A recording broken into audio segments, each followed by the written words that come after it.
యేసుక్రీస్తు పరిశుద్ధ నామానికి మహిమ కలుగునుగాక.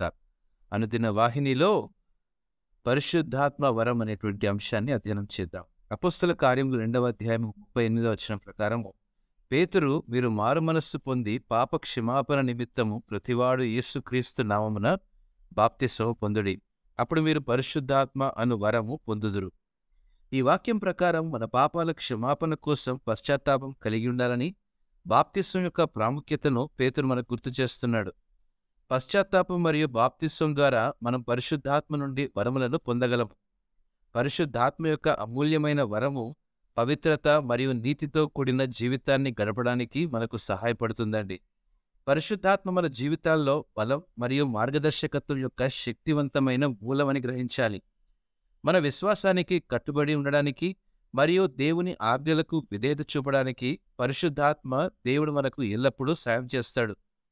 మనం దేవుని వాక్యంపై ఆధారపడడం నేర్చుకుంటే దేవునితో మన సంబంధాన్ని పెంపొందింపజేసుకోవడానికి కూడా ఈ పరిశుద్ధాత్మ వరములు సహాయపడతాయి.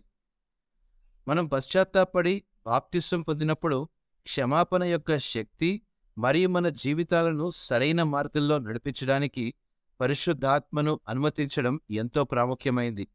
ఈ వాక్యం యొక్క శక్తిని మనం ఎల్లప్పుడూ గుర్తుంచుకుందాం. మన అనుదిన జీవితంలో పరిశుద్ధాత్మ నడిపింపుతో అడుగులు ముందుకు వేద్దాం. దేవుడు ఈ మాటలను ఆస్వాదించునుగాక. ఆమేన్.